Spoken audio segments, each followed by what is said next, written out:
Hello, Yes, hello. Hello? muranyumva? Eh, Mwongeye kwirirwa? Uh, Mwiriwe. as you have been already told, my name is Leila Mukarufima, and I'm a physiotherapist. Mbanje kubiseguraho, I understand most people would like the presentation to be in Kinyarwanda. Ndaza kuzajya mbivanga, ntabwo byoroshye kubivuga mu Kinyarwanda ngo mbisobanure neza, ariko aho muza kuba mudasobanukiwe neza muraza kumbaza ndaza kubisobanura.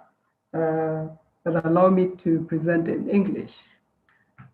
So today I'll talk about the role of physiotherapy in COVID-19 management. And I'll just talk about the basics. I'll try not to go deep into technical terms. So I would like to start by saying that every breath is as vital in life as a heartbeat. Hence the need to maintain a healthy breathing as much as possible. So physiotherapy is a cross-cutting healthcare profession that equips physiotherapists with knowledge to examine and identify various impairments, functional limitations, disability or other health and movement-related conditions in order to determine physiotherapy treatment diagnosis, prognosis, and plan treatment accordingly. So I would like to also talk about the breathing mechanism because it's a vital thing in physiotherapy and in COVID-19 management. So breathing mechanism is basically inspiration and expiration, which occurs in response to differences between the atmospheric and intrapulmonary pressures. So as described by Boyle's law, for those who have done physics or have some knowledge about physics, the volume of a gas is inversely proportional to pressure at constant temperatures. So the higher the volume, the lower the pressure, and vice versa. So inspiration, which is it's an active action mainly controlled by two muscles, the diaphragm and intercostal muscle contraction, and these increase lung volume and reduce the intrapulmonary pressure, and automatically this makes the atmospheric pressure greater and allowing atmospheric pressure to flow into the lungs, and that is breathing in, so to say. So expiration, which is breathing out, is a passive activity which responds to the relaxation of the inspiratory muscles, as I explained before. That's the diaphragm and intercostal muscles. So when they relax, they cause a decrease in the lung volume, and this leads to an increase in the intrapulmonary pressure, which automatically forces out air from the lungs, hence expiration. So what is the role of physiotherapy in COVID-19 management? So physiotherapy plays a crucial role in promoting and enabling functional return to normalcy by providing exercises, early mobilization, and rehabilitation intervention to survivors of critical illnesses associated with COVID-19 disease. However, the consequences of COVID-19 are specific to each individual, hence the rehabilitation needs will be specific to these consequences. So when and why do we need physiotherapy?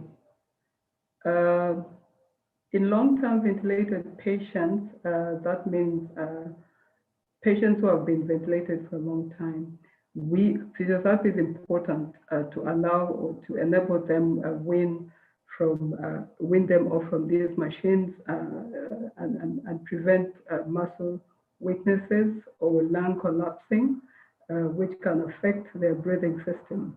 This also helps to decrease the anxiety and depression associated with monitors and tubes or isolation in those isolation centers or in the rooms where they're being treated. So physiotherapy is also important to help with clearance and improve inspiration by mobilizing secretions, if any, if any, in such patients. It's also important to ease the work of breathing, especially with breathlessness associated with COVID-19. When these patients have breathlessness, they use accessory muscles. That's the scalene, the sternocleidomastoid, pectorals, and trapezius. Those are the upper muscles of the neck and the chest, and they use a lot of energy for such patients. So we try to give them exercises to re-educate the correct breathing pattern by using the diaphragm and the abdominal muscles for breathing. It's also good to improve lung ventilation. So physiotherapy is also important for bedridden or immobile patients to prevent some complications such as deep vein thrombosis, pressure sores, contractures or functional impairment, and general body deconditioning. So basically, physiotherapy helps patients to get out of their bed early and be functional. So there are so many techniques, physiotherapy techniques that we give to COVID-19 patients, but most of these techniques also depend on what the patient needs or what they're facing. So some of these, most of them actually can be done from home, not necessarily in the hospital. So we can use aids like a spirometer for breathing exercises. We can use walking aids to help patients who are unable to get out of bed. We use also postural drainage, depending on where the patient has secretions and you want to help them remove the secretions from the lungs. So positioning and postural drainage is very important in respiratory care, especially for patients who have retained secretions in their lungs. And these are basically just positions to help patients breathe better and aid these secretions to get out of their lungs. So it's important to explain to the patients why we do these positions, for them to be able to do them even when the physiotherapist is not there. So we can just give instructions to patients even when they're at home or even when they're in the isolation centers. We don't necessarily have to be there to do like physical contact with patients. So that is done just to avoid or minimize contamination. So other techniques, mobilization exercises, which are controlled exercises. They are controlled in the sense that the patient does not do just any exercise. We start gradually and then you increase the intensity and the frequency as the patient is able to do them or as they get stronger and they're able to tolerate the intensity. So there are different exercise techniques. It depends on what the patient, at what stage the patient is and specific needs that they want. So these are pictures to show just a few of those exercises, but there are so many out there. Another important technique in COVID-19 management is the breathing exercise. We advise patients or people with COVID-19 with COVID-19 disease to use or to practice abdominal breathing, which is the deep breathing exercise. And this uses the diaphragm and the intercostal muscles. You could do them lying down or you could do them sitting, whichever position is comfortable for the patient or the individual. So we train these exercises. So before the patient really gets the pattern, it's important that they understand how they're supposed to use this breathing exercise. So when you inhale or when you breathe in, you kind of push the air out through the stomach, so the stomach, you push the stomach out. And when you inhale or breathe out, the stomach goes inside. So you kind of suck your belly inside. So to conclude, or some take-home message, it's important, like I've mentioned before, to educate patients about their treatment, to educate patients about the condition and what's the treatment plan, so that we enable them to make informed choices about their lives, and this allows them to be in control and contribute to their own healing. So as a quote says, that real education must entail emancipation while liberating people to make their own decisions on their own terms. So, as physiotherapists, we educate our patients about boosting their immunity by keeping healthy and strong through at least having enough sleep, keeping a healthy mind, being physically active, and eating healthy. And those are the references. Thank you for listening. Any questions, comments, or concerns are welcome. Thank you so much. Thank you so much, Dr. Leila. Well, because of the language, if you could please make like a summary of what you've explained, especially the part with the physicals, laying down to Nyarwanda, that would help so much to explain to the participants, and also the take-home message. Thank you. Murakoze, muri make, physiotherapy ni ngombwa ku barwayi bafite COVID-19. Abantu benshi iyo bumvise physiotherapy bumva ari massage n'ibindi n'ibyo ngibyo, ariko ku barwayi bafite COVID-19 ko twabonye ko ifata mu buhumekero, cyane cyane iyo umuntu atabasha guhumeka, ni ukuvuga ngo umwuka ntabwo uba winjira mu mubiri neza, kandi kugira ngo umubiri ukore neza, uriya mwuka umuntu yahumetse niwo ufasha ingingo, niwo ufasha imitsi, mbega umwuka mwiza umuntu yahumetse niwo ufasha umubiri gukora, umuntu akagira imbaraga. Mumaze kumva ko cyane abantu bafite COVID-19 cyangwa bamaze kwikira bacika intege, bagahora bacitse intege, bafite chronic fatigue. So ibyo ngibyo ni ukubera ko aha handi umwuka uca hagize ikibazo, so ntabwo umuntu aba yinjiza neza umwuka. Ni ukuvuga twebwe icyo dukora cyane cyane ni ukongera kumwigisha guhumeka neza akoresheje muscles zimufasha guhumeka, gukoresha mu nda kurusha gukoresha igice cyo hejuru cyo mu gatuza. Icyo gihe iyo ukoresha igice cyo mu gatuza ukoresha imbaraga nyinshi mu guhumeka. Iyo ukoresheje imbaraga nyinshi mu guhumeka urananirwa kandi ntabwo winjiza umwuka uhagije.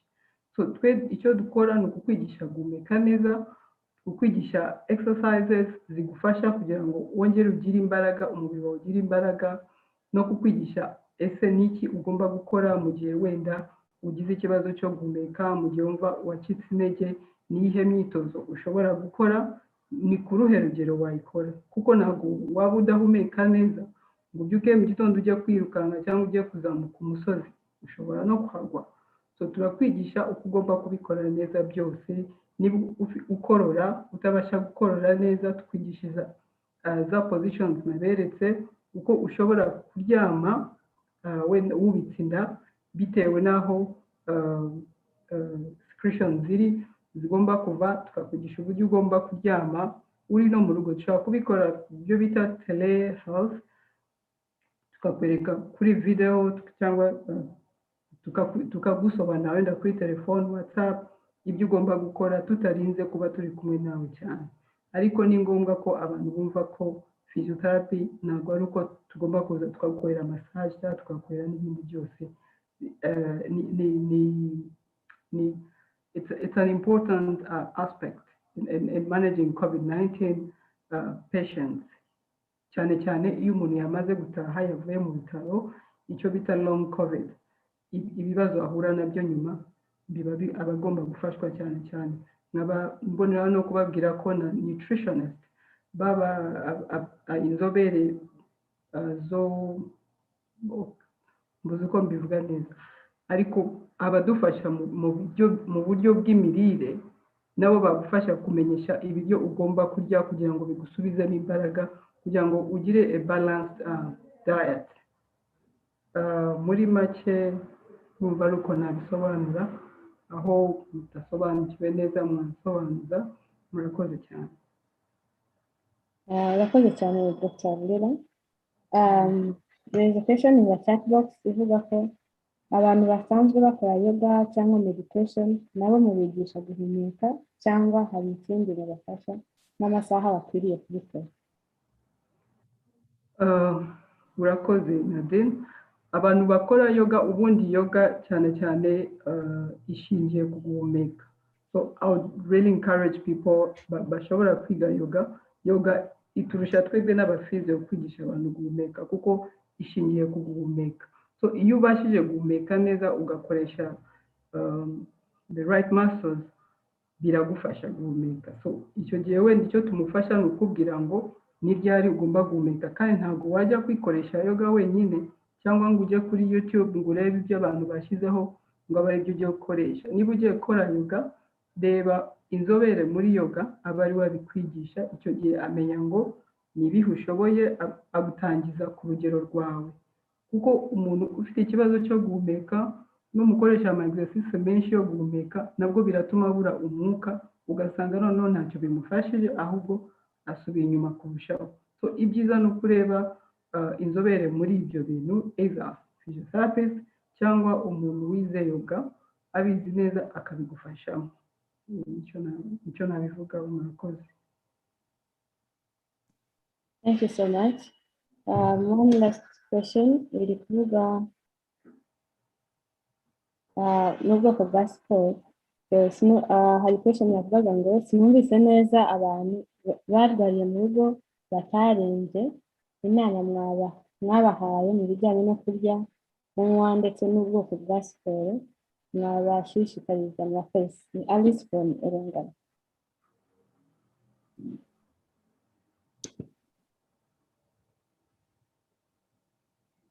Sorry, ntabwo numvise neza ikibazo.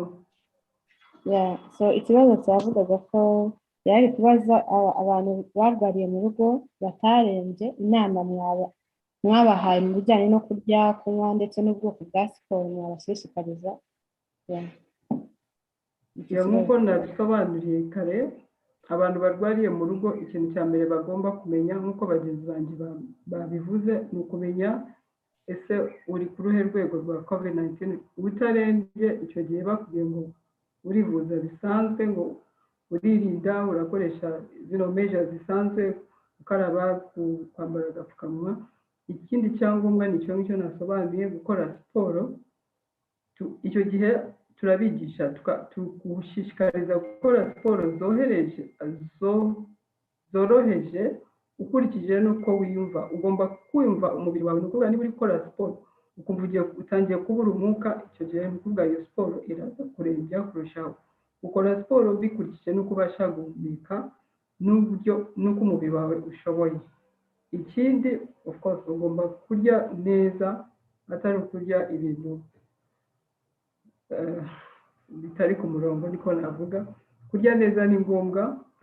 Icyo gihe ushaka aba nutritionist bakagufasha kubwira indyo zikwiye zo kurya, atari ukujya gusa kuri YouTube nk'uko mugenzi wanjye yabivuze ngo ntabwo ari ukwiyuka gusa. Kwiyuka nabyo nibyo kuko nabyo bifite akandi kamaro, ariko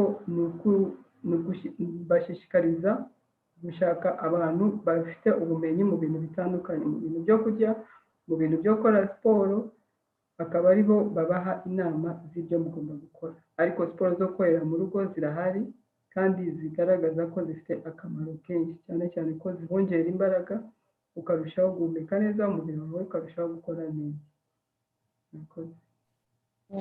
Thank you so much. Hari indi question from Venuste Habineza ivuga ati igihe umuntu asanzwe arwara indwara z'ubuhumekero nka sinusite, hari umwihariko wo kumuvura? Yego, murakoze. Umuntu usanzwe afite ikibazo arwara mu buhumekero, umwihariko uhari ni uko witondera cyane cyane stage aba agezeho. Ikindi physiotherapy ntabwo ikora yonyine, dukorana n'abandi baganga. Ni ukuvuga ngo agomba kubanza bakareba ese mu bihaha hangiritse bingana iki, ikibazo afite kiri ku ruhe rugero. Icyo gihe kubera ko uyu muntu arembye cyane atabasha guhumeka, kubera ko n'ubundi yari asanzwe afite ikibazo cyo mu buhumekero, niyo handi nakomeje avuga ngo guhumeka kwe kuba kwaragize ikibazo, ntabwo aba yinjiza umwuka uhagije mu mubiri. Ni ukuvuga ngo icyo gihe ushobora kumukoresha imyitozo myinshi n'ubundi adafite umwuka uhagije mu mubiri, kandi uwo mwuka ari wo ugaburira nk'icyo navuga inyama z'umubiri kugira ngo zigire imbaraga ibyo zikora. N'ubundi azagira icyo twita hypoxia, umubiri we uzabura umwuka uhagije, noneho agira ikibazo. So iyo umuntu afite ikibazo cy'ubuhumekero hari imiti abafata imufasha kugira ngo ahumeke neza, asohora imyanda iba iri mu bihaha, arizo secretions ziba zitarasohotse neza kubera atabasha guhumeka, atabasha gukorora neza. Iyo afashe imiti rero, iyo miti ibanza kumufasha kugira ngo iyo myanda isohoke neza, noneho abone no gukora izindi siporo zo guhumeka. Ntabwo umuntu wajya kumukoresha siporo atabasha no guhumeka kuko ibyo byamusubiza inyuma. So ni ukuvuga ngo ni ugufatanya, arabanza akivuza. Ejo hari mugenzi wanjye yavuze ngo umuntu wa mbere ukomeye mu kuvura COVID-19 ni umuganga wawe. Umuganga wawe aba asanzwe azi ikibazo ufite, akamenya n'uburyo akuyobora aho ukeneye kwivuza n'uburyo ukeneye kwivuzamo. So ni ngombwa cyane ko udatandukira ukajya mu baganga batandukanye cyangwa ukishakira ubuvuzi.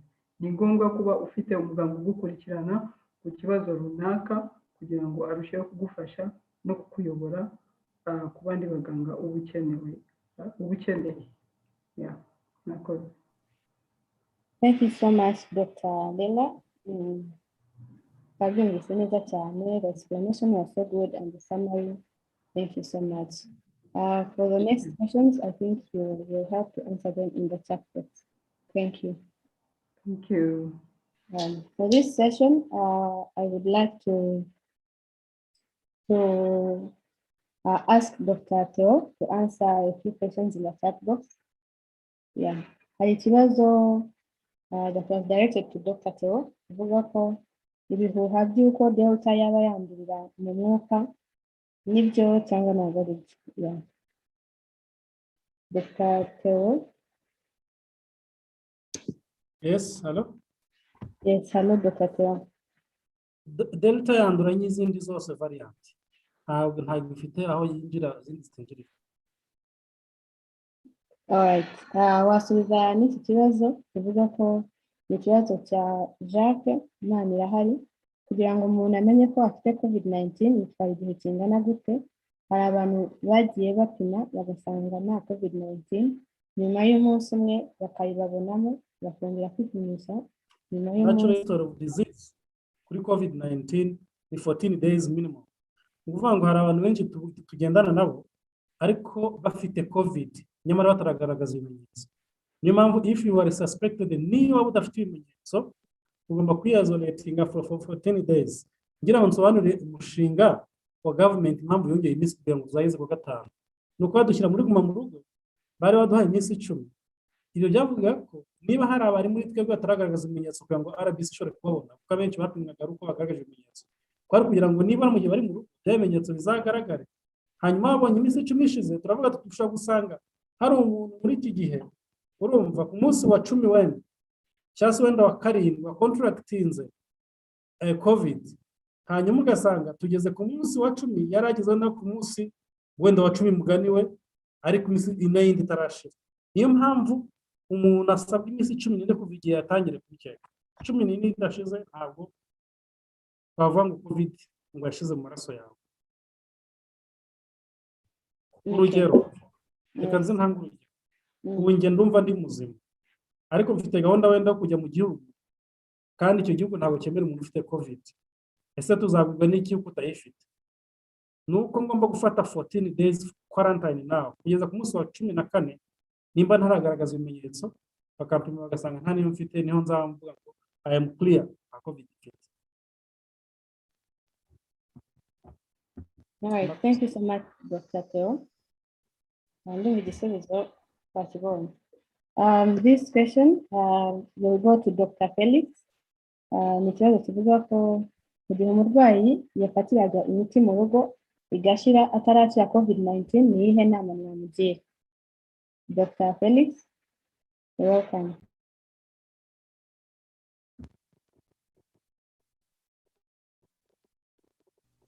Hello, Felix was there. Hello? Sometime. Hello? Yes. Are you hearing me? Yes, we can hear you. Yeah. I think when you are taking medicine and now you are having a stock out of medicine during and you are not confirmed to be negative for COVID-19, you have to go back to the treating physician. In that case, he will give you additional treatment, additional medicine.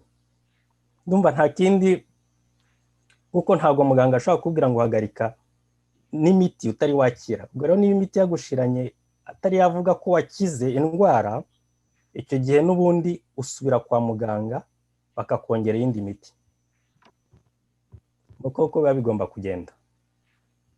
Okay, murakoze cyane. Thank you so much, doctors, for answering these questions. I'll now welcome our third presenter, Dr. Mugabe Christian. You're welcome.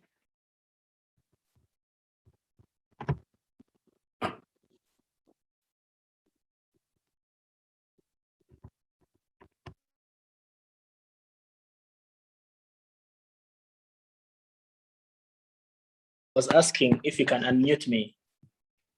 Yes. And, give me.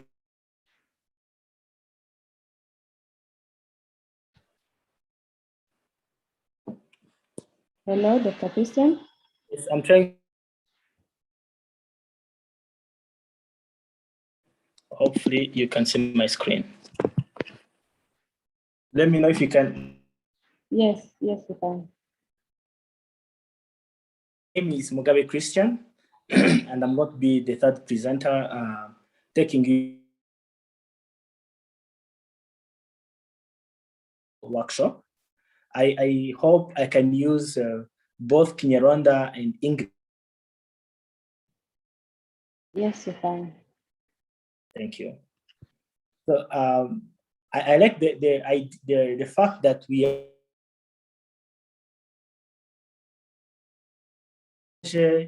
a health crisis, a public health crisis, usually on what is happening around them. And amakuru bayakura kuba journalists. So on a healthy crisis that is happening. But in this case, yes. Yeah, yes, Dr. Christian, I think you have a problem with your internet because your sound is on and off. Maybe you could correct that. Thank you.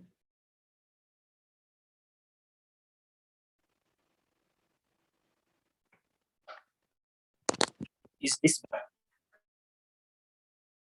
Not yet. We can't hear anything. Okay, what about right now? Is it better? Yes, it is. It is iyo habaye icyorezo, a public health crisis.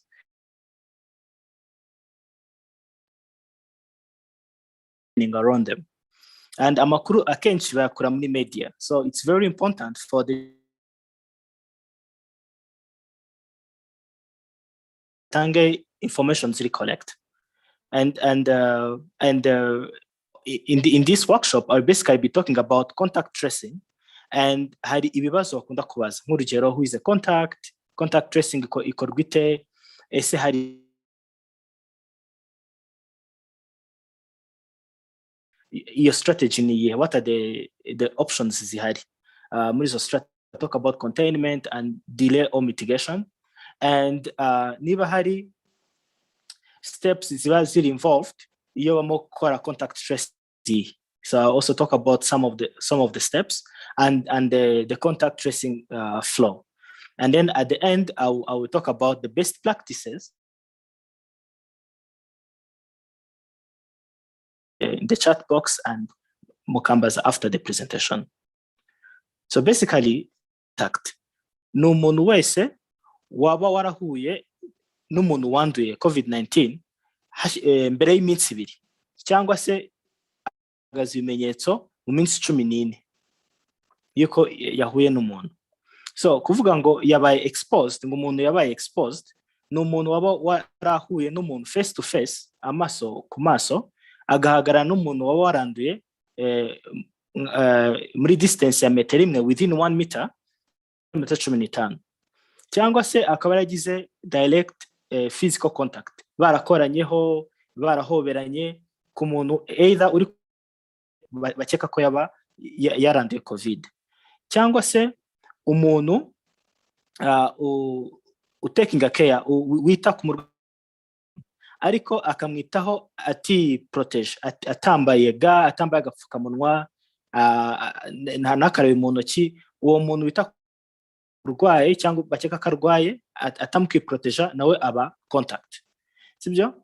Izindi situation shobora kuba ni igihe uri mu shuruka uri mu ishuri, cyangwa se aho usengera cyangwa aho ukorera, mo hantu uri harimo umuntu urwaye. So icyo gihe nawe uba so contact tracing ni process yo kumenya abo bantu ni bande baba barahuye n'umuntu waba wararwaye cyangwa se banduye COVID-19. Nicyo twita contact tracing, uwo muntu twita contact. Aya magambo ndakunda kuyakoresha cyane muri no presentation. Basically, gukurikirana umuntu urwaye ni strategy nziza kugira ngo ubashe kugabanya the spread. Kuko COVID-19 ari indwara yandura cyane, hari igihe kigera abantu bakaba benshi, ku buryo ureba nukomeza kurikirana umuntu ku giti cye, urakoresha imbaraga nyinshi, urashiramo amafaranga menshi, ukabona nago bikiri ngombwa yuko the input mo gushiramo nago zihwanye na output mo gushaka. Contact tracing irahagarara, ugashakisha ubundi buryo you can use kugira ngo ugire intervention indwara nikomeze kwandura. And that's how you adapt from contact tracing to other strategies. But strategies ziri iyo abantu bakiri bakeya, iyo abarwayi bakiri bakeya, habaho containment. Iyo umuntu muhamagara ukamushyira ahantu hamwe, ukamuisolatinga ari ahantu hamwe. Ariko iyo bamaze kuba benshi, bakarenga imidugudu 3, bakaba benshi, soko ukabona you cannot do contact tracing, icyo gihe habaho iyo bita delay and mitigation. Delay and mitigation no haza ama lockdown, no haza ama social distancing. That happens in the second stage. Your containment yans the lockdown. So hari 4 phases ukurikiza kugira ngo uvuge ngo ngiye kujya muri mitigation. So the first phase ni igihe mu gihugu cyangwa se mu karere there is no COVID-19 case. Icyo gihe iyo haboneka ko na COVID-19 ba nuko habo sensitization, mugatanga amakuru, mukavuga uburyo COVID-19 yandura, uburyo umuntu agomba kwirinda, kwambara agapfukamunwa, no gukaraba intoki, no kwirinda kujya ahantu utateganyije, kwirinda guhura n'abantu benshi. All these are the messages. Then in the first phase niho bitango early stage of outbreak, haboneka umuntu umwe, and this is usually an imported case, ikesi bavuye hanze ikagugu cyangwa se muri ako karere. Ugasanga n'abantu bari local, abantu batuye aho hantu nta bantu benshi barwaye. Niba barwaye abantu barwaye n'abantu bavuye hanze binjiye, iyo iba stage ya mbere. Icyo gihe nanone mutangira gukora contact tracing, guhamagara uyu arari he yahuye nabandi, abo bantu yahuye nabo mukabahamagara, mukabasaba ko bakora isolation. Ubwo aho muri ya stage ya containment. Kabiri ni igihe noneho abantu noneho bari local batangiye kuzamuka, batangiye kuba benshi, kandi ukabona case wajya gupima ugasanga hari ahantu specifically abarwayi benshi bakuze kuba bari, maybe isoko runaka cyangwa ahantu runaka. No, there are clusters, ushobora kumenya ngo these clusters niho hari exposure cyane. icyo gihe nanone ukora containment, icyo gihe ukibasha gukora contact tracing aho hantu abo bantu bari aho ngo wabakurikirana, ukavuga ngo please nubwo mutemwa garagaza ibimenyetso cyangwa mwemwishize isolation iminsi 14. Phase ya gatatu ni igihe abantu babaye benshi, abantu bo muri local iyo locality ari benshi ku buryo utabasha kubakurikirana bose, imbaraga mo gushiramo gukurikirana ari nkeya. Kandi ikindi ni igihe utangiye kubona yuko iyi ndwara irimo kujya muri all age groups, abantu bakuru barerwaye n'abasaza barerwaye, mbese in all age groups indwara iragaragara. Ikindi abatangiye kwirwara nawe ndafite iki gihe rero nago wakora contact tracing urahagarika, ugakora ibyo bita lockdown, ukaba mu minsi 14 bagaragaza ibimenyetso biri severe bakajya kuvurwa, ibitari severe bagakomeza mpaka bakize, babaye negative. And so ni gute umenya tuvuge abantu bamaze kuba benshi bageze mu kumva bani igihumbi nto wabamagara buri munsi, you know, how do you prioritize abo ugomba gukurikirana byihutirwa bakora? So it's divided into 4 priorities. Icyambere, iyo umuntu ari umurwayi waza muri priority ya mbere, cyangwa se umuntu w'umuganga anawaza muri priority ya mbere, cyangwa abantu babana you know, cyangwa abantu baba mu magereza,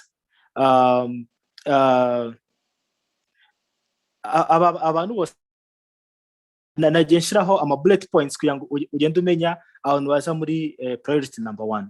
Priority number 2 hazamo bakuze bari hejuru y'imyaka 65, you know, and older people bari bafite a risk yo kuba barwara indwara nk'izo ngizo, aba mama batwite, pregnant people, these also come in priority 2. So priority 2 nibo witaho iyo ufite abantu benshi, abantu ugomba kwitaho ukamenya bameze batawisho yo. Priority 3 ni abantu batari muri zino priorities za mbere ariko bagaragaza ibimenyetso, nabo ugomba kubitaho. None priority 4 naba urubyiruko rutagaragaza ibimenyetso batari no muri ya za priority number 3, priority number 2 and priority steps ukurikiza. The first step, but I don't know if you're still hearing me. Yes, we can hear you, Doctor. Okay, thank you. So hari steps zikurikizwa when you do ubaza kumenya uyu muntu. So iyo umuntu yanduye atanga imbere, so abo bantu barabahamagara. So that's your actually identify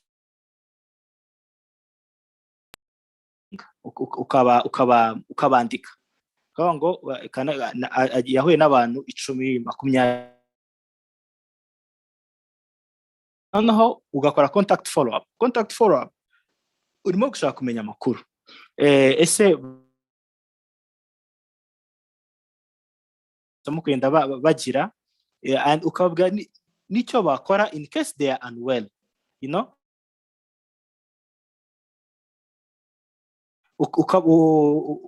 mbese no kuba hafi ukababwira yuko batagomba kuva mu rugo ngo ukababwira ntago mugomba kuva mu rugo muri no minsi 10 twabahaye. Noneho umuntu yaba iyo bino bintu bine byabaye, iyo iminsi 14 ye yashize, icyo gihe yagaragaje iyo uyu muntu wari contact agaragaza ibimenyetso ya contact, icya gatatu igihe bakoze iperereza yanduye covid ntibize banahura mbese yagiye muri liste by mistake icyo gihe ntago bakiri ko yarwaye covid bapimye bagasanga nawe ntigize arwara covid so abantu bose bahamagaye kare kubera ko wa muntu ntabwo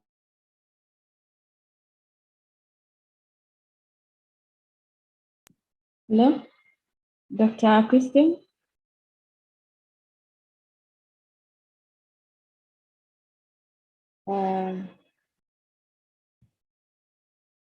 Hello, Dr. Christian. We can't get you now.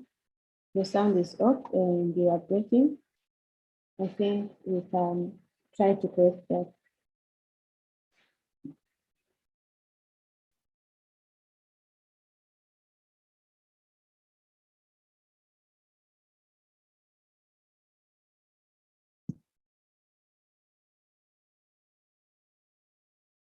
Hello, Dr. Christian.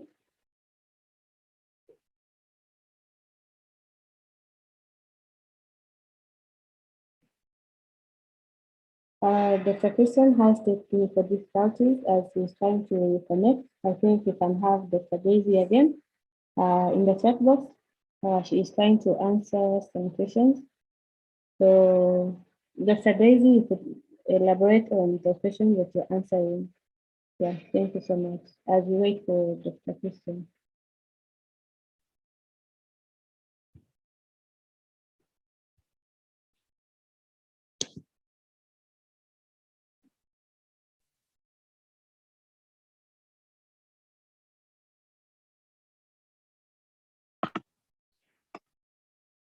Hello, thanks, Alan. Well, nari maze gusobanura kiriya cy'impamvu umuntu ashobora kuba negative kuri COVID test kandi hashira igihe gito akaba positive. Nabiganiriyeho na Dr. Uri nubwo wenda ashobora kuba atari kunyumva ubu ngubu kubera ko ari impuguke muri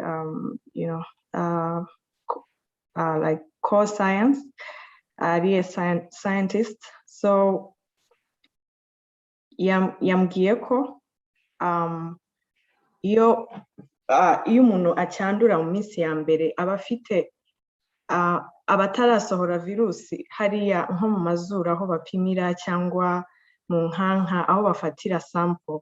So tuvuga ugiyeyo nk'umunsi wa mbere wa kabiri cyangwa gatatu bashobora kutayifata icyo gihe wenda utaragira n'ibimenyetso. Tuvuge ko akunda umuntu yipimisha agiye nko kujya hanze cyangwa ugiye mu bukwe kwa kundi basabaga test ugasanga uri negative ariko ushobora kuba watangiye no kugira ibimenyetso bike ariko virusi itaraba enough kugira ngo iriya PCR test i-detecting.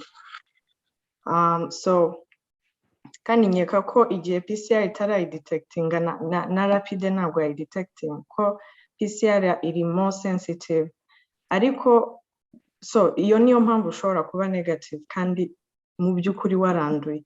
Ariko niba nasobanuye ndavuga ngo niba urushijeho kumva umeze nabi urwaye ntiwumve ko ubwo bapimye ko ndi negative nta kundi buriya ntago ari ibyiza nuko wasubirayo bakongera bagasubiramo test kuko akenshi iyo ngiye byambayeho personally nsubirayo after 2 days basanga ndi positive kandi mbere nari nabaye negative. So bigaragara ko nari nipimishije hakiri kare kandi nari natangiye kwiyumva nabi already. So yeah, icyo nicyo narimo ndasobanura muri chat. Undi yabajije ngo group sange, hari group sange zimwe ngo zishobora kuba zitandura nk'izindi zitandura COVID. Icyo kibazo ndumva Dr. Felix yaragisubije ejo ariko nakongera nkasubiramo ibyo yavuze ko nta group sange nta bushakashatsi buraprovinga ikintu nk'icyo. Mu by'ukuri nta explanation n'imwe ihari iri scientific. So nta kereka wenda in future nihagira umuntu uba ugira interest akabipima ariko nta explanation iriho kugeza ubu, so twabifata ko nta difference ihari hagati y'ubwoko bw'amaraso ngo bube bwakurinda cyangwa bwatuma wandura kurusha abandi. So back to you, Alan. All right, thanks, Dr. Daisy. I think we lost Dr. Mugabe due to technical difficulties. Right now, we'll go to our next presenter, Mr. Nari Alex. Yeah, you're welcome, Alex.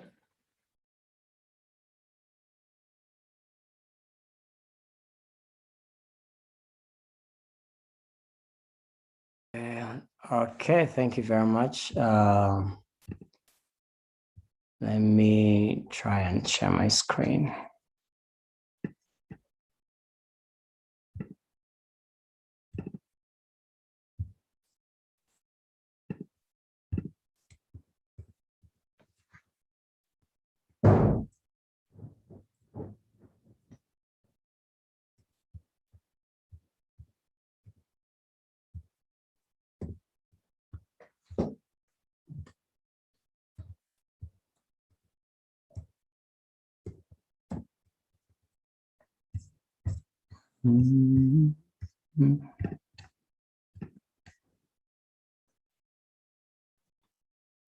Okay, see.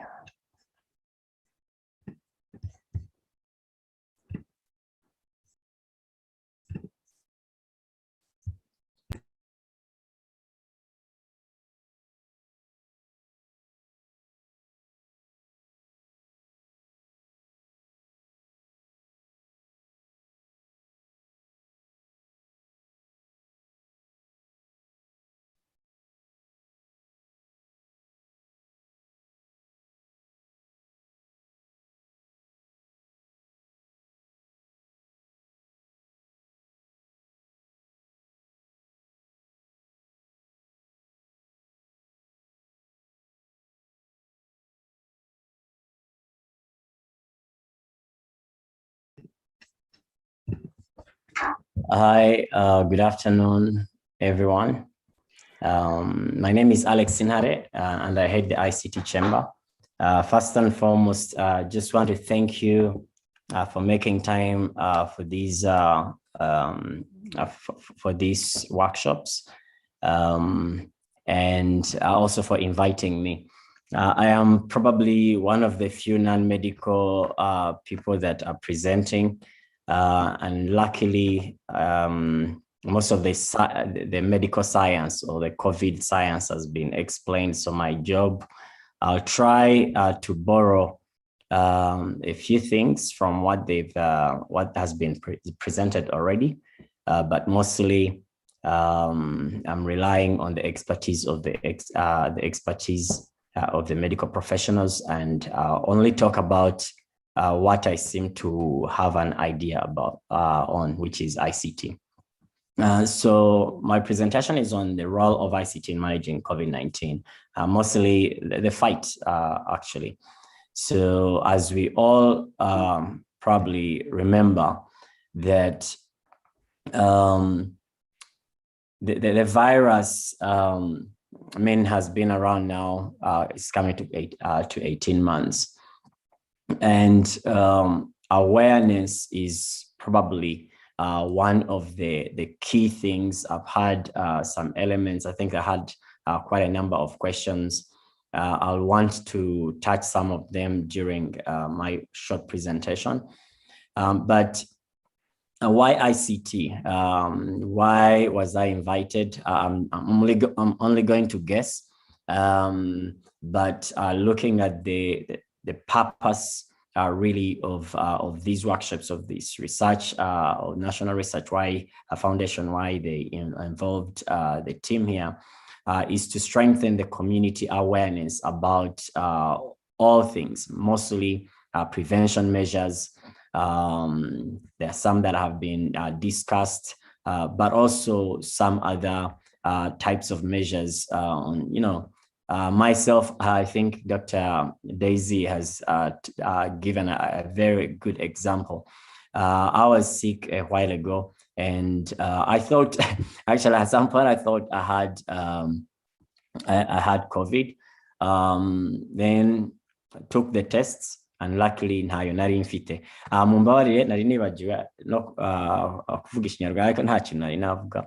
So turibaza cyane impamvu why ICT, kubera iki ikoranabuhanga.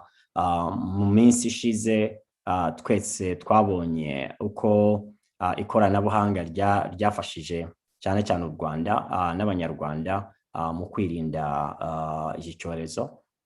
So abanyamakuru cyangwa ibinyamakuru na media houses mu bantu nyine ba essential workers bari ku rugamba, bari imbere ku rugamba, kubera ko mudusakira amakuru, mukaduha amakuru tuba dukeneye cyangwa abaturage bakeneye kumenya ku cyorezo ndetse no ku zindi gahunda aho abaturage baba batabasha kugera. So niyo mpamvu rero y'iri koranabuhanga ry'isakaza amakuru, if I may say.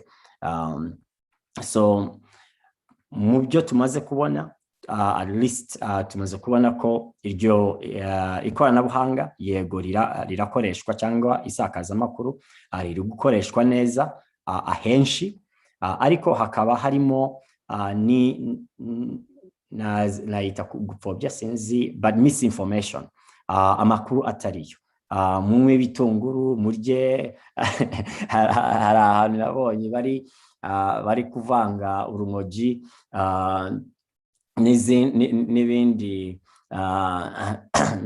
n'izindi mbuto, akavuga ariwo muti wa COVID cyangwa wakiza abantu COVID. So mu gusakaza amakuru rero cyane muri ibi bihe aho tubona imbuga nkoranyambaga zikoreshwa cyane, zaba zikoreshwa ku binyoma cyangwa zikoreshwa ku makuru nyayo. So niyo mpamvu numva naba naratumiwe. So ndi bugerageze kudusangiza ibyo nzi. Ntabwo ndi expert iba muri journalism, ndetse no muri ICT ntabwo navuga ko ndi expert.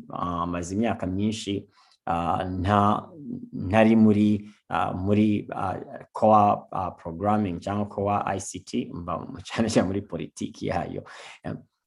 So there's really an overwhelming flow of information nyayo na information itariyo. So bikaba tubona yuko bishira abanyamakuru cyangwa abasakaza amakuru, abatanga amakuru, bibongerera akazi ko gushaka amakuru nyayo. Ese ibi bintu ndi kumva nibyo? Hari ibibazo byagiye bibazwa, ukumva kabisa hari ibintu ni ibintu tuba twakuye kuri izi mbuga za WhatsApp n'izindi, avuga ati ariko ibi bintu nibyo. Hari n'ibiryo biba bisekeje cyane, tugasharinga natwe tugaparticipatinga muri spreading the false information cyangwa the remedies, imiti itariyo. So rero tukaba mu bushakashatsi nakoze butari bwinshi bwo kureba ese abanyamakuru bo babyifatamo gute, abandi bari kubikoramo bari kubyifatamo gute, ndetse ni nacyo kiganiro nifuzaga ko twagirana n'abitabiriye uyu munsi, kureba mwebwe amakuru mutanga ni gute, how do you verify it? Hari aho nagiye mbona mu bindi bihugu aho bafite groups, WhatsApp groups n'izindi izindi networks bajyaho kuverifya, baba babaza abaganga, aho babajije abanyepolitike, aho babajije izindi nzobere ziba zibifitemo ubumenyi buhagije, kugira ngo bajye gutanga cyangwa gusakaza amakuru nyayo kandi ari bugirire abaturage akamaro. So nkaba rero nagerageje kureba ese mu Rwanda ni ibiki. Ndabizi ko haba harimo abantu batari abo mu Rwanda, ariko ndumva abenshi turi abo mu Rwanda. So nashatse no kureba ibintu bimwe na bimwe mu Rwanda ni gute twakoresheje ikoranabuhanga cyangwa ni gute turi gukoresha ikoranabuhanga. Ese nk'umunyamakuru wowe iryo koranabuhanga ni gute nawe warikoresha? Ibyo ntabwo ndi bubitindeho cyane, ahubwo ndi butinde ku ese iryo koranabuhanga iyo tuvuze robots, iyo tuvuze artificial intelligence, iyo tuvuze contact tracing, digital contact tracing tools, biba bivuze iki? Biba byakoreshwa gute cyangwa ni iki biri kumarira abantu bari muri uru rugamba? So ibingibi biri summarized ahangaha. So iyi ni paper nashizeho n'ama references. So bimwe mu biri mahangaha turi bubi abashaka gusoma detail yazo, references zirahari. So these are some of the technologies cyangwa ikoranabuhanga ritandukanye u Rwanda rwifashishije. Harimo digital contact tracing, harimo amadrone. Bimwe muri ibingibi akenshi tubibona bimeze nk'aho hari ibintu biri fancy, ukibaza ese hari umusaruro nyawo bigirira abanyarwanda. Akenshi iyo mpuye n'abanyamakuru bakunze kumbaza ese umuturage biramufasha gute, umuturage wo hasi, umuntu usanzwe biramufasha gute? So nkuko turi kubibona ahangaha, contact tracing, ndaje mukanya tubone akavideo kamwe kabisobanura, but contact tracing bari bayisobanuyeho. Reka just maybe on examples. Telefone tugendana zifata amakuru menshi, and mu Rwanda ndibuka mu kwa gatatu kumwaka ushize tukijya muri lockdown, twatangiye n'inzego zitandukanye, twatangiye kureba ese ni gute telefone yakoreshwa, ni gute iki ngiki cyakoreshwa, kubera ko muri icyo gihe imibare yari taraba myinshi. Usanga abantu 5, abantu 3, abantu 10 barenga 10 bikaba biracitse. Ariko hakaba hari kureba kure kwagiye gukorwa n'inzego za leta, bavuga ati se biramutse ko tubonye muri ahandi batangira ku 10, ejo bundi umunsi bwaca ugasanga byageze ku 100, byageze ku bihumbi 10. So ni gute twabyitegura? So hagiye habaho ingamba zo kurebera kuri technology nka Bluetooth, abenshi turazifite muri telefone zacu, ndetse cyangwa muri za kuteri. Hari na za GPS. Today abantu basangwa bafite ku rugo cyangwa babandi bari kwivurira mu rugo, abenshi baba bambaye GPS trackers kugira ngo turebe ko dukumira aho baba basohokeye, abantu bamenye ahantu yaba yagiye, kwirinda nyine kwanduranya cyangwa kwandura kwinshi. So hari paper, ndabizi ko muranya abanyamakuru namwe mukora ubushakashatsi. So yo ahangaha kuri telefone, sinzi iyo duhuye, akenshi iyo nahuye nawe, telefone zacu hari uko rimwe na rimwe hari information za ku exchanging tutanabigizemo uruhare, ariko akenshi hari izo twita iminara, ibyo triangulation, aho turebera ku minara, aho telefone zacu zari zegeranye, aba bantu bari begeranye to what degree. So niba yaje in contact with this person, then reka tujye kumufata. Kenshi twaranabibonye ndetse muri umwaka ushize, aho bazaga tuwanyuze hehe, wavuganye nande, ariko rimwe na rimwe ugasanga nta nubwo bakeneye ibyo byose, ahubwo kubera iryo koranabuhanga rya telefone, aho babasha kumenya aho waruri. Ahandi benshi, I think some of you mwabonye ibyo Apple na Google bari kugerageza gukora. Again, I think some of it implementing in some countries today. You type in muri Google, urabasha kubona imibare myinshi, imibare details za COVID, z'imibare ya COVID naho biri mu bihugu byateye imbere cyane.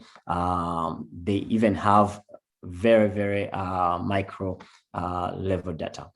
So hakaza rero fancy ibyo akenshi dushatse uko dukunze kumva ko ni fancy technologies, ariko again mu ngamba mu myiteguro twari tutazi, leta yagendaga ikora ku ikoranabuhanga cyangwa internet, making sure that there's availability of internet ahantu hose. Twabashije kubona response. So ahangaha kuri nashatse just to share inji ya zipline. I'm just going to, I don't know if you can hear. Cyangwa niba twese tubasha. Drone manufacturing company. This is 3D printed? Yes, we can. Maybe you can increase the volume. Plastic now, yeah. Oh, Okay. yeah, totally. Since the pandemic, the business has really taken off. Drone technology has been around for a while. But during the pandemic, it's starting to realize its considerable potential. With social distancing the new normal, health systems around the world are now looking at drones as a new and better way to deliver products, such as blood, cancer treatments, and vaccines.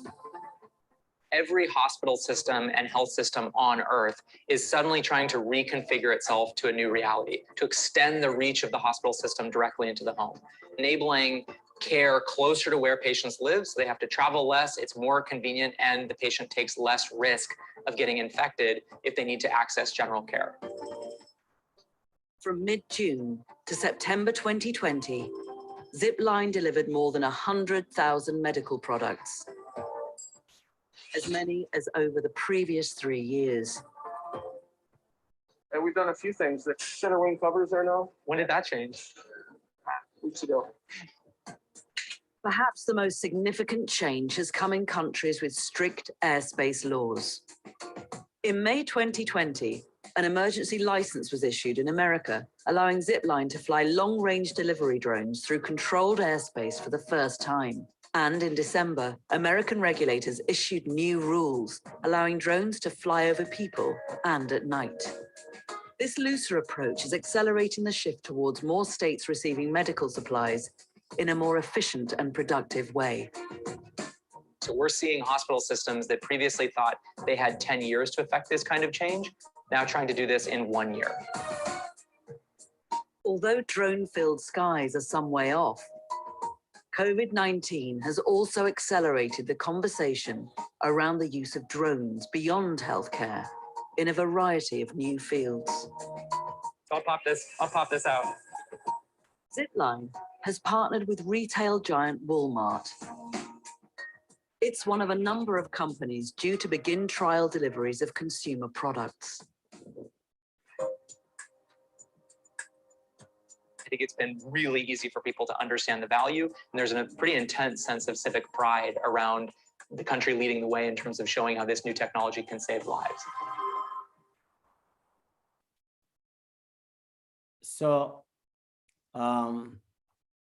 maybe ibingibi mwabibonye, delivering medical supplies, vaccine delivery, faster lab tests, mapping disasters, etc.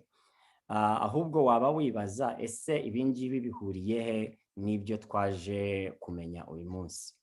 Aho bihuriye nuko tubona ko COVID, yes, technologies, hari technologies ko ziri gukoreshwa nk'ibingibi nsobanuye, ariko kimwe mu byo COVID imaze kutugaragariza nuko aho twasangaga abantu bifata cyangwa holding up, kuvuga ati iri koranabuhanga ntabwo turarikenera, ntabwo rikenewe, turabibonye ahangaha Abanyamerika nubwo ari igihugu gikomeye cyane bari badafite ama licenses yemerera drones guflying, ariko covid yarabiforcings cyangwa covid yara accelerating. So ibyorezo nk'ibi ngibi icyo ndetse the end of this video icyo yerekana nuko ibyorezo nk'ibi ngibi bya acceleratinga technologies cyangwa adoption ya technologies ya ICTs, zaba ICTs cyangwa izindi type of technologies. Ntabwo ndi butinde kuri ibi ngibi ibyo ibasha gukora, ahubwo ndagaruka aha mu Rwanda nanone aho tubona robotics. Ese robotics zo zikoreshwa gute? Ese zimarira iki sector y'ubuvuzi cyangwa abangaba bari ku rugamba rwa COVID?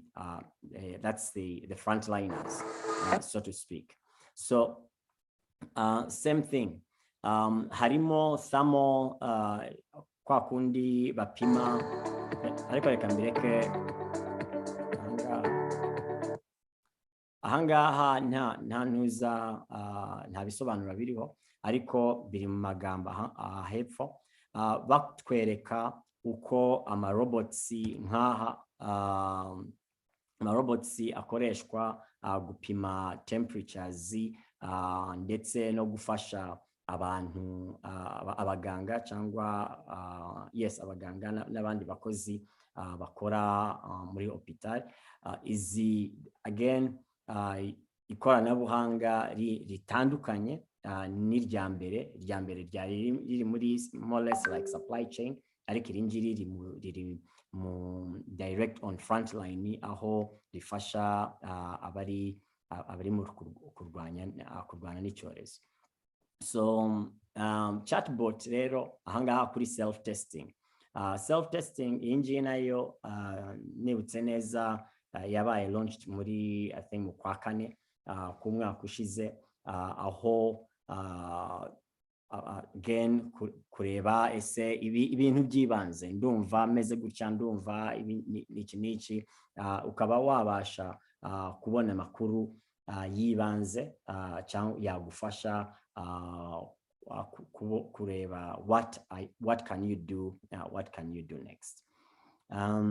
Reka nje maybe on the last slide kugira ngo tuganireho. Bavuzeho numva I think Dr. Mugabe niwe wari wigeze kuvuga regarding pool testing cyangwa muri contact tracing.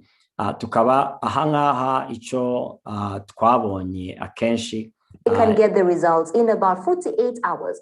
Dr. Ange Ndizeye with the Rwanda.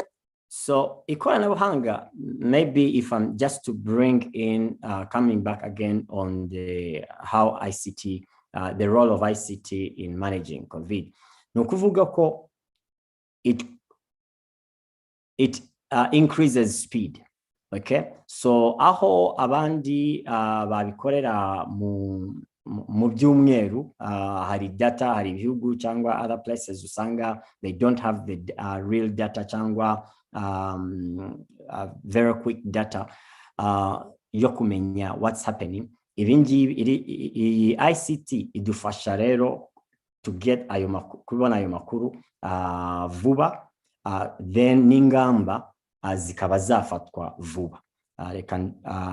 Sharing ahangaha nayo iradusobanura. The testing exercise takes about 5 minutes on average for each person, and they can get the results in about 48 hours. Dr. Ange Ndizeye with the Rwanda Biomedical Center gave us an overview of how the exercise is carried out. The target number is 5,000 people to be tested during this drive-through testing activity.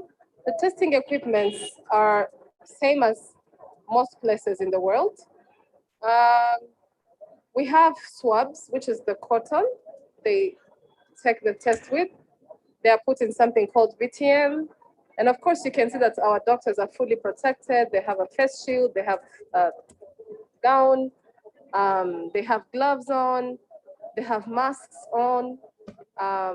it's ensuring that everyone is safe, both the doctors and the patients. And we have, as you can see, that we have tablets for data entry. We need to keep records to know who is the person, where do they live, so that it's easy for us to give them feedback when we get the results. But also if the results come positive, then you need to know where to find the person and how to do the contact tracing process. The results are sent by our team at the National Laboratory. It's sent via SMS. And if it's negative, the SMS is enough. If it's positive, then further steps are taken by the medical team. It's not hard to find someone who tested positive because we have the data that they give to us willingly. Then once found, they are contacted and given details on what's going to proceed by the medical team. So the reason why we chose to come here is if you followed at the beginning, we were within Kigali, we chose specific sites to understand how the virus could be spreading and how our population is doing. And right now we are testing at the major entries of Kigali as well. And this road in particular, what is special to it is that it has a road from the west coming through. People from the north are coming through the same road, and south. So this is really a key point that could give us an idea of what's happening in other parts of Rwanda. Even though we are not ending this here, this is going to be a continuous process, and the plan is to reach other cities very soon. On Wednesday afternoon, we joined the medical team that was carrying out the random street testing, and we got to have conversations with some of the people who were stopped to understand their perspective on what was happening. I am very pleased by the random street testing. I came to Kigali from Ruhango district, and on our way, our bus was stopped for everyone to be tested. This is a good initiative by the government of Rwanda to make testing more accessible to everyone. When I first got here, I looked around and I saw the way people were being tested, and I got scared. I asked someone from the medical team if it was painful, and they said no. I got tested and it was a simple procedure. So I hope I'm still on. Yeah. So these are, I was just trying to demonstrate some of these technologies. I know we've run out of time, but also to bring to our attention some of these also.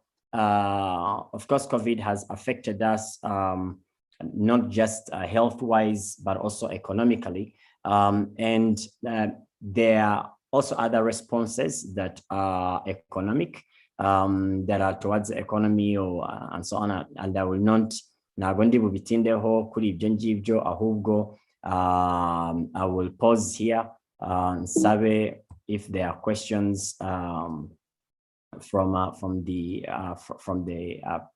participants, and how maybe we can partner.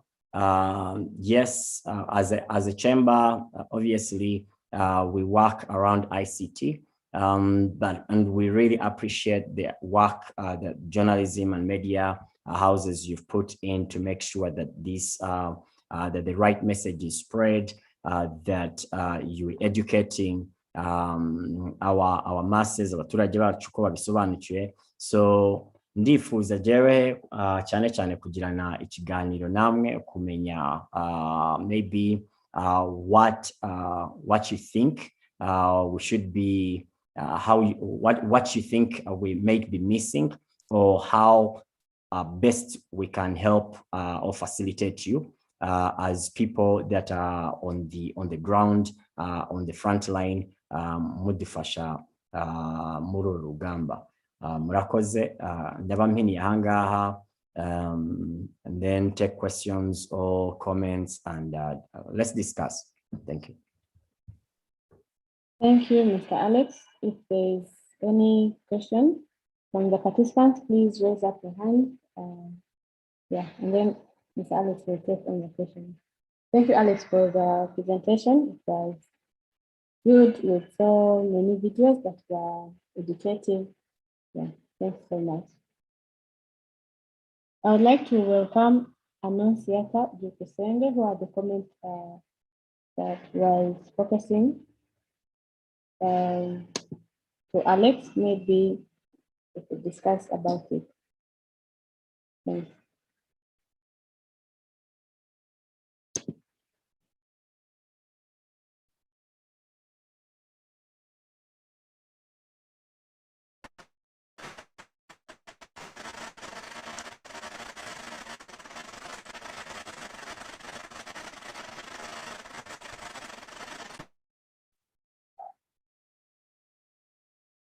Hello?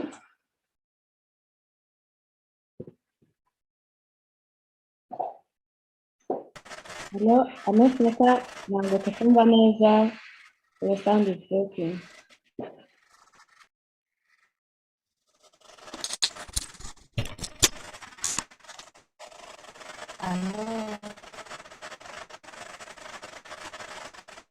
Hello? Sound there, no background, harimo ibindi bintu.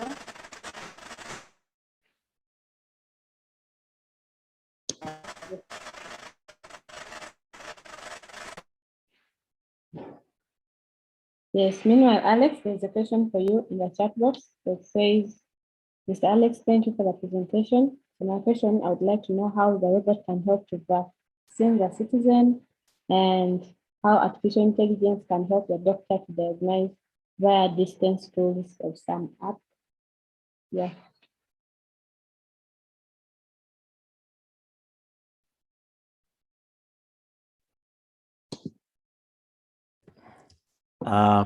Thank you.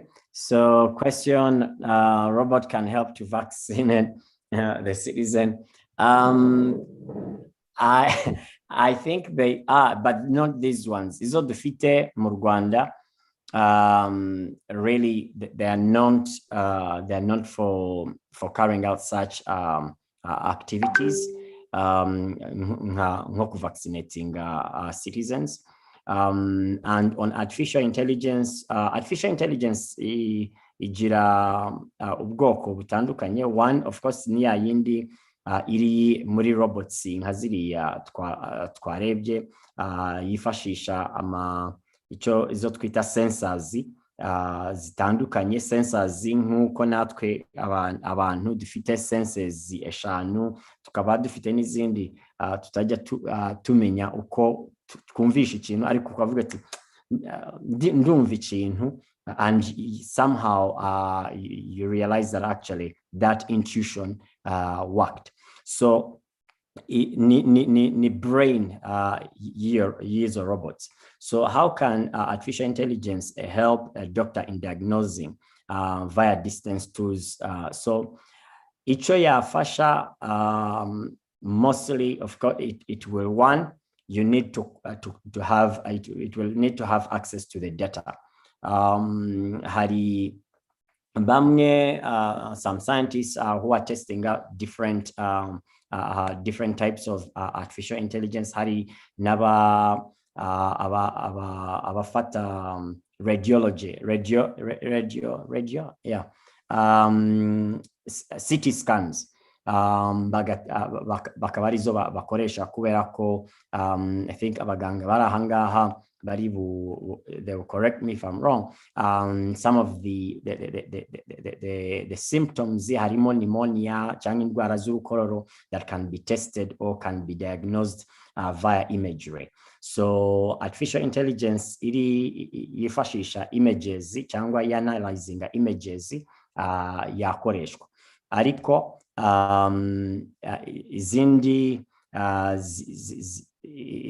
izindi kuvuga distance sinamenye neza distance tools that wavugaga, but nibanze kuri ya image processing, aho ubasha kohereza scanned images z'abarwayi cyangwa bicekaho uburwayi. That one is being used in some tested, not actual. I don't think anyone is using it fully, but it's being tested in some countries. Let's say hakaba hari n'abanyarwanda, one of the Rwandan teams that was experimenting with that, but it's not yet commercialized. I hope this is not for me because it's French. Bonjour, je suis Fadna. Fadna, have umuntu ubasha unsobanurira Igifaransa? I cannot read his French.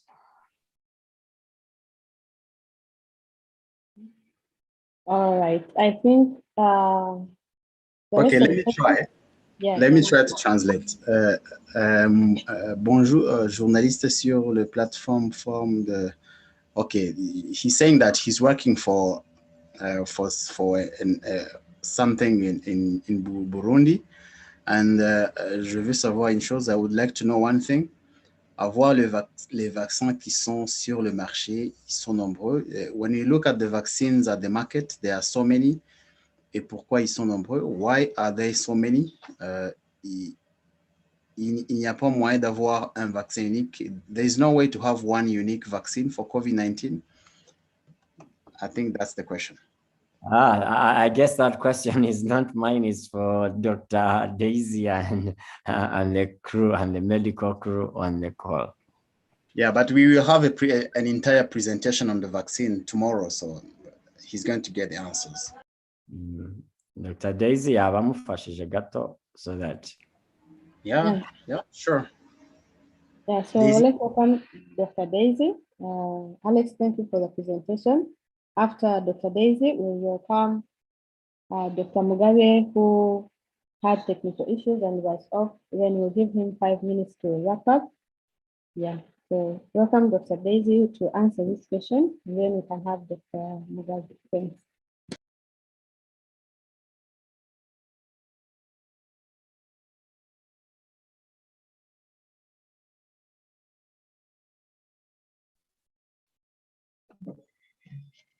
Thank you, Ellen, and thank you, Alex, for the really good presentation.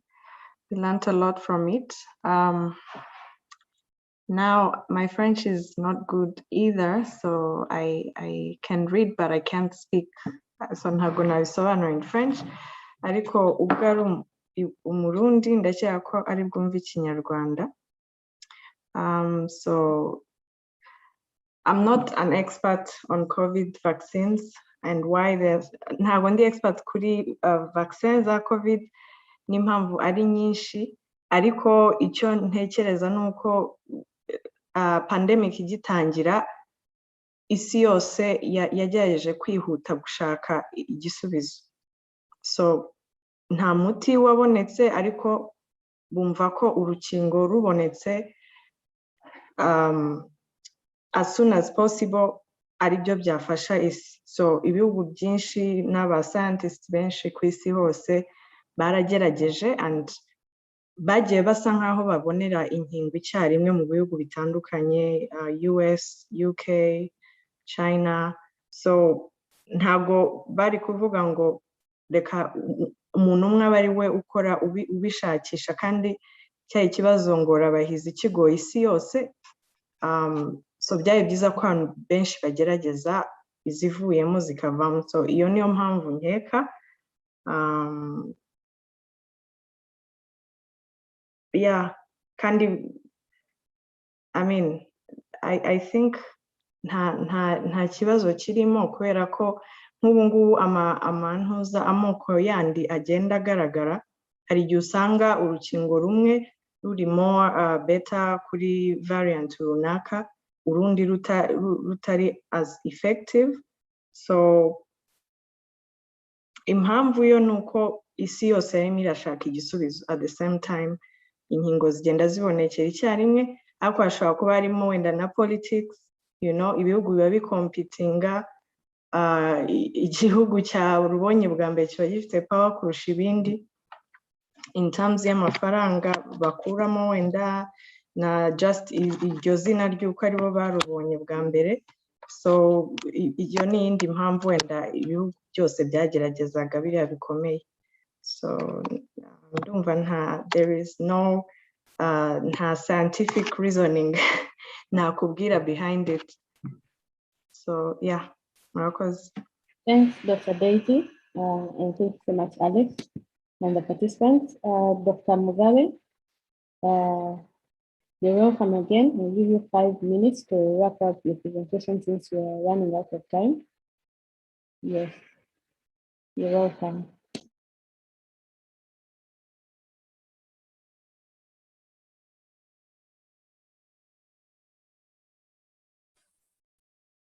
Okay, thank you.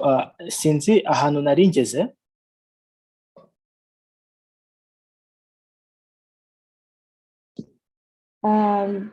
Particularly the contact tracing and yeah, and the types. Yes.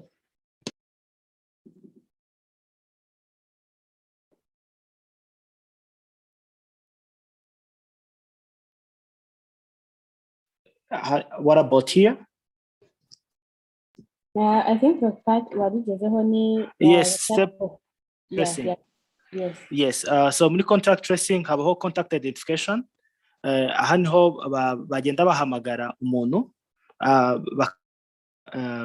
ese wahuye nande mu minsi 2 ishize iyo umuntu yanduye basanze arwaye COVID-19 agatanga amazina, and then barabandika bagakora follow up, ariyo contact follow up. So muri contact follow up they're trying to monitor and then also gather information kuri izo contact. Nk'urugero niba hari symptoms nshyashya arimo kubana, nk'urugero kurwara umutwe, kwa yakorora, ikindi bakamugira inama ko atakomeza kugenda ngo ahure n'abandi kuko nabo ashobora kubanduza arwaye, and then umuntu aba discharged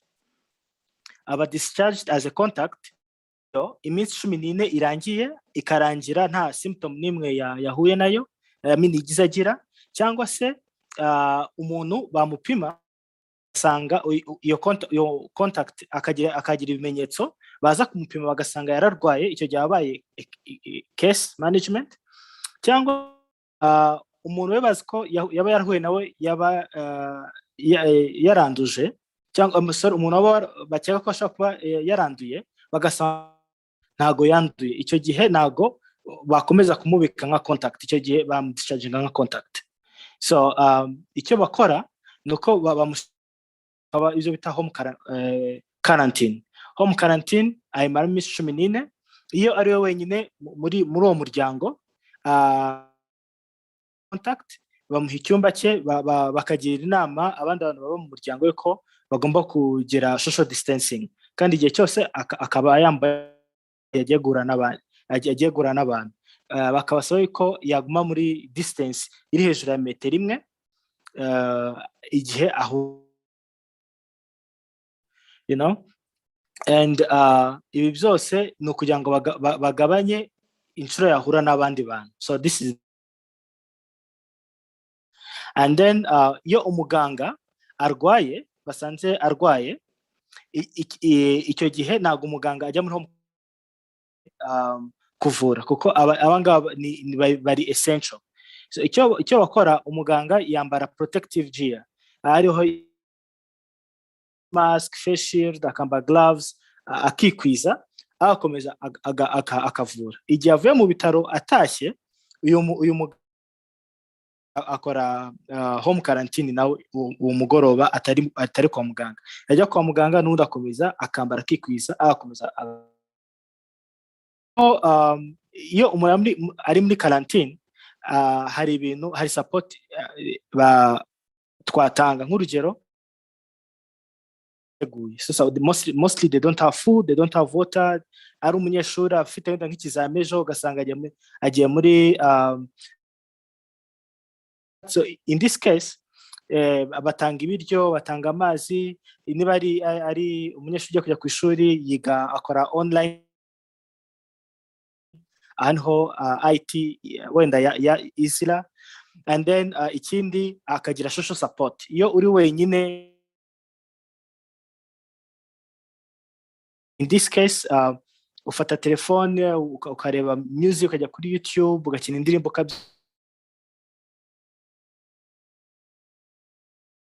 and things like this for the 14 days uri wenyine. And aba tested contact amara iminsi 14 aba tested ariko wenda atangiye kugira ibimenyetso bya COVID-19 ahuye n'umuntu ejo bundi baramamagaye kuri telefone ukagira ngo wenda reka ajye kwipimisha wakwipimisha ugasanga uri negative ahura n'abandi no ushobora gutestinga none ukaba negative kuko the viral load ntago yaba 12th day wakongera kwipima ugasanga wabaye positive, so it's better yuko uguma uri mu rugo kugira ngo udakomeza guspreadinga ino virus. And then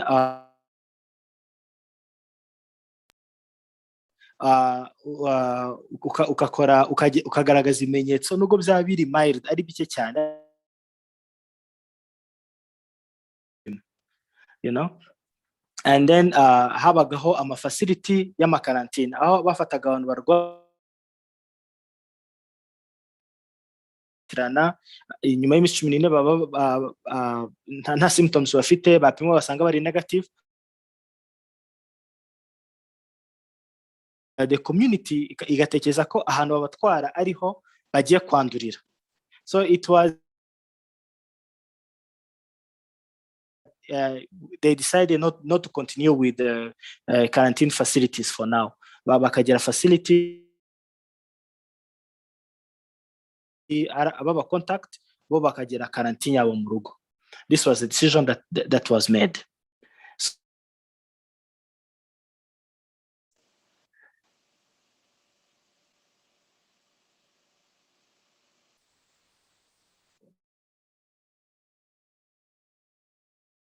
Hello?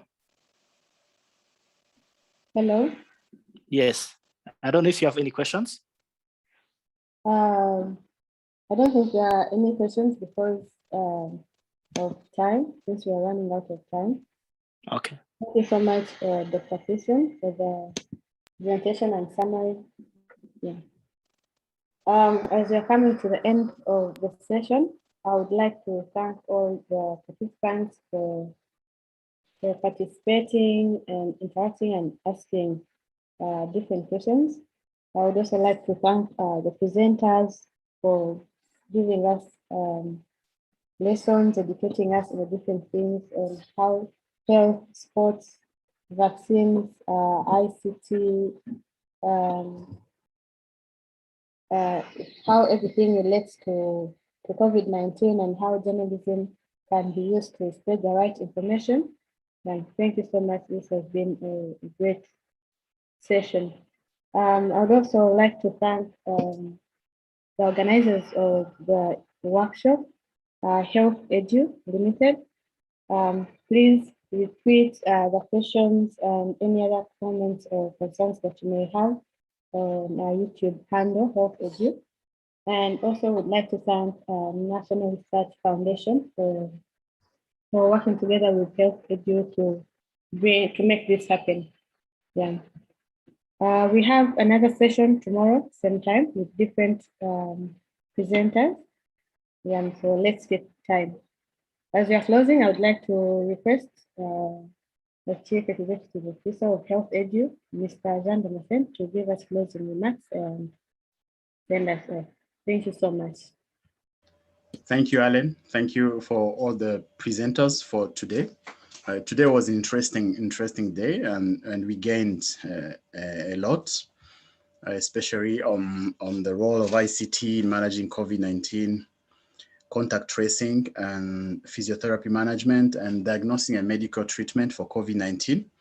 And we think that journalists have got information that can be used for the benefits of the Rwandans or the East Africans.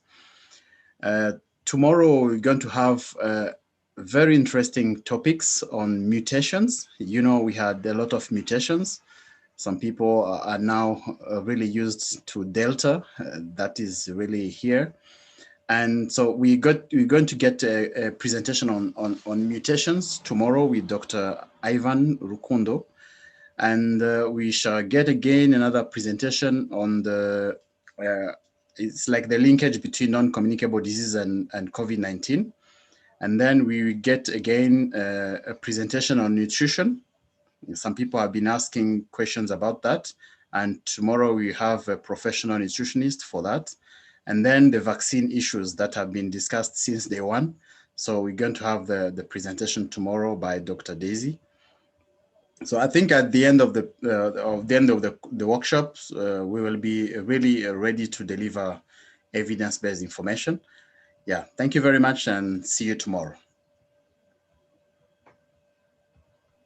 Thank you, everyone.